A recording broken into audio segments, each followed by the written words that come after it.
కులాల నిచ్చెన మెట్ల మధ్య ఎస్సీలను బీసీలను బడుగు బలహీన వర్గాల అణచివేతకు నిలయంగా ఉన్నటువంటి రోజు అయ్యా నీ బాంఛన్ కాల్ముక్త అనే రోజు కాబట్టి సిపిఐ ప్రధానంగా మరి మావోయిస్టులను కానీ ఇతరులను కానీ అందరూ కూడా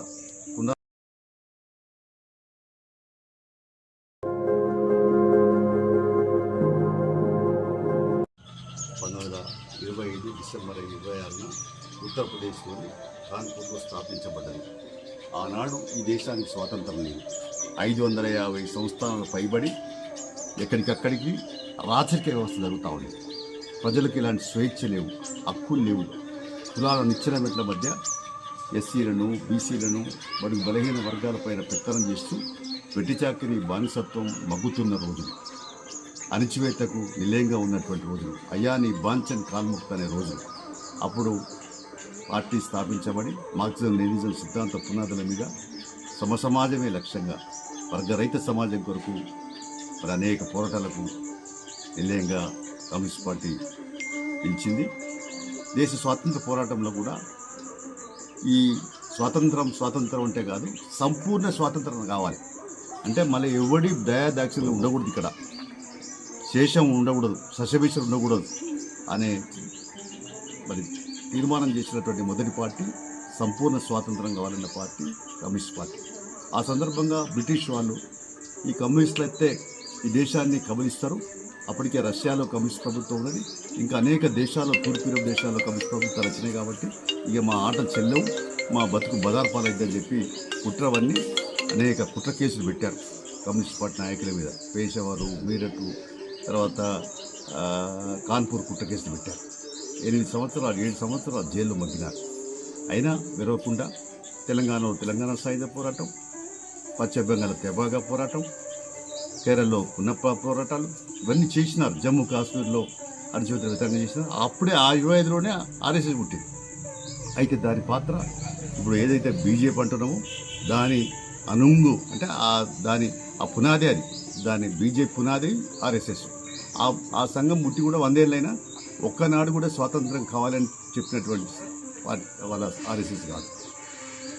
అయితే దేశానికి స్వాతంత్రం కావాలని పోరాటం చేసి త్యాగాలు చేసి వేలాదాది సర్దార్ భగత్ సింగ్, రాముడు, సుఖదేవుడు ఉడికమ్మెక్కినటువంటి తీరు, ఇవన్నీ అల్లూరు సీతారామరాజు గారి పోరాటాలు, ఝాన్సీ లక్ష్మీబాయి, ఇట్లాంటి అనేక మంది త్యాగధనుల పునాదుల మీద ఈ స్వాతంత్రం వచ్చి తెలంగాణలో అయితే 4500 మంది ప్రాణాలు పోగొట్టుకొని 10 లక్షల ఎకరాల భూమిని పంచి దున్నేవాడికి ఇవ్వన్న పార్టీ కమ్యూనిస్ట్ పార్టీ. వెట్టి చక్కెరది కావాలన్నది కమ్యూనిస్ట్ పార్టీ.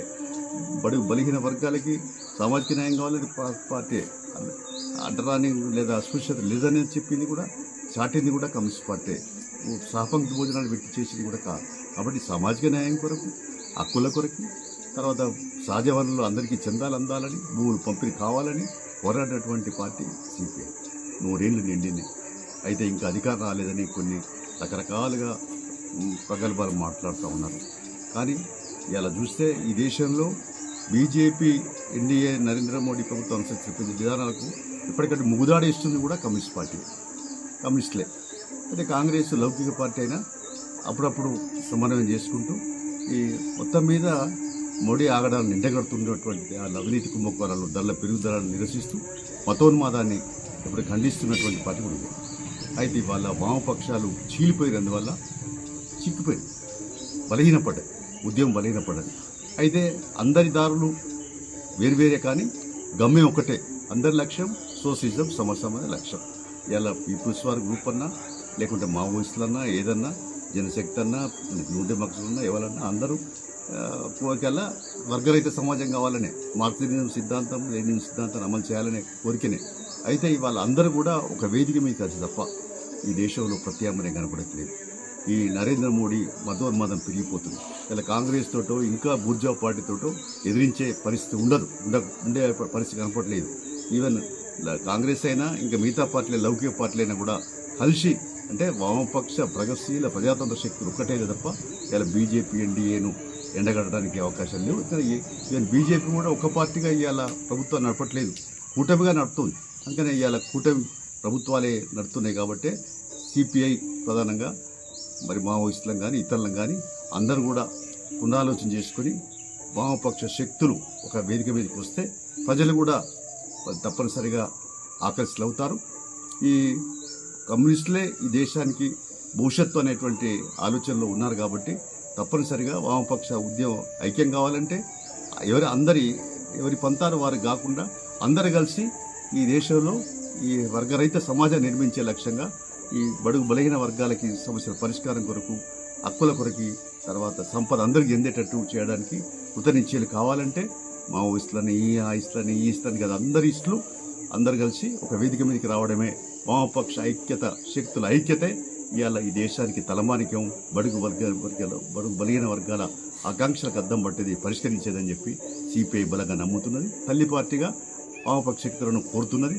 అందరూ కలిసి ఒక వేదిక నిర్మాణం చేసుకొని ముందుకు పోవడమే ఈ దేశంలో భవిష్యత్తుకు బాటలు వేయడము, సమాజాన్ని సాధించడం అని చెప్పి తెలియపరుస్తున్నారు. ఈ సందర్భంగా ఈ 100 ఏళ్ల సందర్భంగా మనం అందరం కూడా తెగించి ఉద్యమాలు పాల్పడదాం, భవిష్యత్తు బాటలేద్దాం. ఈ దేశంలో వామపక్ష ప్రగతిశీల శక్తుల ఐక్య సంఘటనను ఏర్పాటు చేద్దాం. ప్రభుత్వాలను ఏర్పాటు చేసేందుకు కనుబద్ధ అవుదాం.